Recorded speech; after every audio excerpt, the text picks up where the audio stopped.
পছন্দের খাবারগুলো যখন একসঙ্গে আনে তখন সে টেনশনে পড়ে যায় কোনটা রেখে কোনটা খাই। হ্যালো এভরিওয়ান, আসসালামু আলাইকুম। সবাই কেমন আছেন? আলহামদুলিল্লাহ, আমরাও ভালো আছি। তো আজকে সকালে ঘুম থেকে উঠে একদমই ভাতের খিদা লেগেছে আমাদের তিনজনের।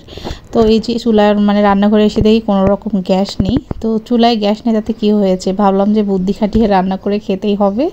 তো এখানে আমি 3-4 রকম ডাল আর চাল একসঙ্গে মেখে বসিয়ে দিয়েছিলাম প্রেশার কুকারে।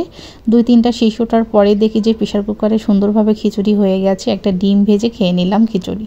তারপরে রান্নাবান্না শুরু করে দিয়েছি, যেহেতু ফ্রাইডে নামাজ পড়ে এসে তো তাদের বিকেলের লাঞ্চ লাগবে।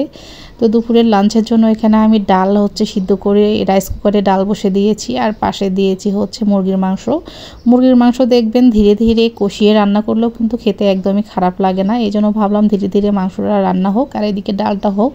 তো এদিকে কাঁচা সবজি নিয়ে এসেছে, আমি আজকে তাকে নিয়ে নিষেধ করেছিলাম যে কাঁচা বাজার লাগবে না, যেহেতু তার শুক্রবার শনিবার 2 দিন অফ ডে। তো শুক্রবারে কিন্তু দেখবেন সব কিছুরই দাম অনেক নেয়, এই জন্য বলছে যে শনিবারের বাজার নিও।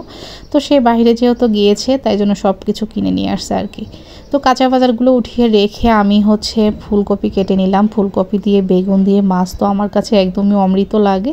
তো আমি এই যে ফুলকপি পাইলেই মাছের ঝোল রান্না করি, কিন্তু ইদানিং বর্ণর বাবা কেন জানি ফুলকপি একদমই লাইক করে না, ওর কাছে নাকি গন্ধ লাগে, ফুলকপির ভাজে একটা গন্ধ। তো জানি না ওর কাছে কী গন্ধ লাগে, কিন্তু আমার কাছে ভীষণ ভালো লাগে। তো আমি বললাম আমি এখানে করলা ভাজি করতেছি, মাংস রান্না করেছি, ডাল রান্না করেছি, তুমি ফুলকপিটা স্কিপ করে দিও আর কি। তো এদিকে আমি সব কিছু দিয়ে মাছটা মেখে চুলায় বসিয়ে দিলাম, আর এদিকে ছোটো পুচুকে দেখতে আসলাম যে সে ঘুম থেকে উঠে গেছে কিনা, যেহেতু বাসায় কেউ নেই। এদিকে তাকে দেখতেছি, আবার রান্নাবান্নাও করতেছি। আর মায়ের কানে সবসময় দেখবেন যে ছোটো বাচ্চা থাকলে তার আওয়াজটাই কানে বাজে, মনে হয় যে এই বুঝি বাবু উঠে গেছে, বিছানা থেকে পড়ে গেল, এরকম আর কি একটা মাথায় থাকে সব সময়। তো তাকে দেখে এসে এই যে আমি চাল ধুয়ে চুলায় বসিয়ে দিলাম, আর ভাত কিন্তু বলক এসেও গেছে। আর চুলায় ভাত রান্না করতে কিন্তু একদমই অল্প সময় লাগে। রাইস কুকারে আমি আগে ভাবতাম রাইস কুকারে বোধহয় অনেক তাড়াতাড়িতে ভাত হয়ে যায়, কিন্তু এটা কিন্তু একদমই ভুল ধারণা। রাইস কুকারে নিম্ন 1 ঘন্টা সময় লাগে ভাত হইতে, কিন্তু চুলায় ভাত হতে আধা ঘন্টা 40 মিনিটের মধ্যেই হয়ে যায়। তো এদিকে করলা ভাজি করব। ইদানিং করলাটা আমার কাছে একদমই ভালো লাগে না, তবে শুটকি দিয়ে করলা ভাজি করলে কিন্তু খেতে মাশাআল্লাহ দারুণ লাগে। তো আমি এটা করলাটা একদমই চিকন চিকন করে কেটে নিয়েছি, নেওয়ার পর ওগুলো ভালোভাবে ক্লিন করে নিলাম। এদিকে এই যে কাঁচামরিচ, পেঁয়াজ, শুটকি মাছ একসঙ্গে ভেজে নিলাম, নেওয়ার পরে করলাগুলো এর মাঝে দিয়ে দেব। এভাবে কিন্তু করলা ভাজি না, যে কোনো কিছু ভাজি করলে, যেমন মূলা, তারপরে বেগুন দিয়ে আলু দিয়ে ভাজি, বা শুধু আলু ভাজি, আলুর সিজন আছে এখন, তো আমরা সবাই আলুটা বেশি খাবো। তো শুটকি মাছ দিয়ে এইভাবে আলু ভাজি করে খেতেও কিন্তু অসাধারণ লাগে। তো এদিকে এই যে আমার মাছের ঝোলটা একদমই হয়েছে, মাছের ঝোলের কালারটা দেখুন কতটা সুন্দর হয়েছে, খেতেও কিন্তু অসাধারণ হয়েছিল।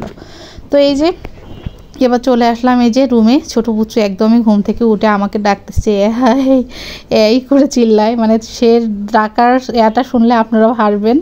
তো এসে যে পর্দা টর্দা সব কিছু খুলে দিলাম, কারণ সে যখন ঘুমায় আমি কিন্তু জানালার পর্দাগুলো সব লেগে দেয়, যেন কোনোভাবে আলো তার চোখে না পৌঁছে, কারণ সে এমনিতেই নর্মালি কম ঘুমায়, আরও যদি আলো চোখে আসে তাহলে আরও ঘুমায় না। তো যাই হোক, খাওয়া দাওয়া হয়েছে, সবাই রেস্ট নিচ্ছিলাম। তার বাবা তার জন্য ডাইপার নিয়ে এসেছে। ডাইপারটা এখন ইদানিং কমই লাগবে, কারণ এই যে শীতকালে তার কিন্তু দিনে 2টা 3টা কোনোদিন 4টাও লেগেছে ডাইপার। আসলে বাচ্চা বড় করা কিন্তু মুখের কথা না বাবা, তার পিছে খরচ আছে। তো এই যে ডাইপারের একটা বড় নিয়ে এসেছে, তো সব বর্ণ সেটা নিয়ে আমাকে বলতেছে, দেখছো ওর পাশে কত খরচ, ছেলের জন্য ডাইপার, খাবার, শুধু কর্ণ কর্ণ কর্ণ, বর্ণর জন্য তো কোনো কিছু নাই। তো এদিকে যে তার পেটটা ফেঁপে আছে, তার জন্য একটা যে ওষুধও নিয়ে এসেছে সঙ্গে, তো সেটা খাওয়াবো, কিন্তু সে ওষুধ কিছুতেই খেতে চায় না। তো তার বাবা ওরকম ঝগড়াঝাটি করতেছে জন্য তার বাবা বাইরে গিয়েছিল, আসার পথে তার জন্য মিষ্টি নিয়ে এসেছে, আপেল, কমলা, আঙ্গুর, তারপরে খেজুর নিয়ে এসেছে মাঝে, এদিকে নিয়ে এসেছে বড়াই। তো সে এখন কোনটা রেখে কোনটা খাবে অনেক টেনশনে পড়ে গেছে, কিন্তু মিষ্টিটা কিন্তু তার বেশি পছন্দ, বিশেষ করে এই যে কালো মিষ্টিগুলো, তো সে সেগুলো নিয়ে বসে গেছে। তো এই যে তাদের খাওয়া দাওয়া হয়ে যাচ্ছে। তো কেমন লাগলো আজকের আমাদের ছোট্ট ব্লগটি সবাই কমেন্ট করে জানাবেন, ভালো লাগলে ভিডিওটি শেয়ার করে পাশে থাকবেন। সবাই ভালো থাকেন, আল্লাহ হাফেজ।